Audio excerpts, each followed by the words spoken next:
छठवां अंक कहानी रतलाम मेडिकल कॉलेज की गतांक से आगे। गतांक 5 में हमने पढ़ा था कि राजीव गांधी के द्वारा रोजगार मूलक एवं तकनीकी शिक्षण संस्थानों की कमी दूर कर शैक्षणिक संस्थानों का जाल फैलाने के निर्णय के पश्चात राज्य सरकारों द्वारा उसके अनुरूप नीतियां बनाना प्रारंभ किया। संलग्न समाचार पत्रों की कतरने यह बताती है कि मध्य प्रदेश सरकार ने भी नए तकनीकी मेडिकल कॉलेजों को आमंत्रित करने के लिए प्रोत्साहन स्वरूप निशुल्क भूमि आवंटन की योजना कही। इसका अर्थ यही निकाला जा सकता है कि केंद्र और राज्य सरकारों के पास आर्थिक स्रोत इतने नहीं थे कि स्वयं अपने स्तर से कॉलेज डाले।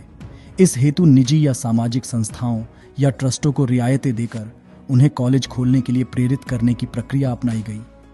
तत्कालीन विधायक शिवकुमार झालानी ने ट्रस्ट या सामाजिक संस्था गठन कर उसके माध्यम से मेडिकल कॉलेज की स्थापना के प्रयास प्रारंभ किए।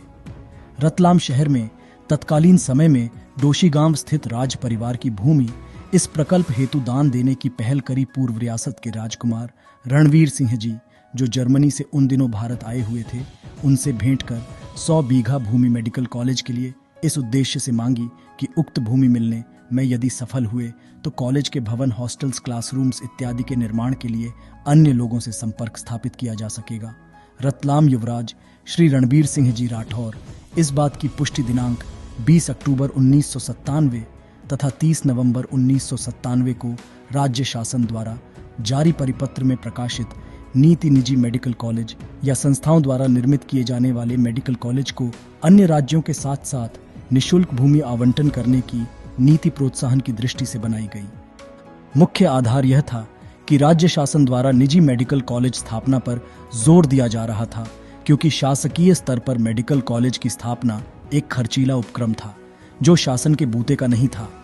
अतः शासन द्वारा भूमि तथा अन्य रियासतों के माध्यम से निजी क्षेत्र को इसमें आमंत्रित करने के लिए प्रोत्साहन की नीति बनाने जा रही थी। अंततः दिनांक अगस्त 1998 में संशोधित नीति पारित कर लोगों से मेडिकल कॉलेज की स्थापना हेतु प्रस्ताव आमंत्रित किए गए। इसी कड़ी में स्थानांतरित होकर आए नवागत कलेक्टर श्री मनोज झालानी ने उन दिनों मेडिकल कॉलेज चर्चा का विषय बन चुके एवं जन अपेक्षाओं को दृष्टिगत रखते हुए एक बैठक दिनांक 8 मई 1999 को रतलाम के सभी प्रबुद्ध जनों, राजनीतिक दलों के नेताओं, जनप्रतिनिधियों एवं उद्योगपतियों को आमंत्रित कर इसकी संभावनाओं को तलाशने हेतु आयोजित की।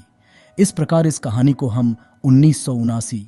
1970 से 1998-99 तक लेकर आ गए हैं।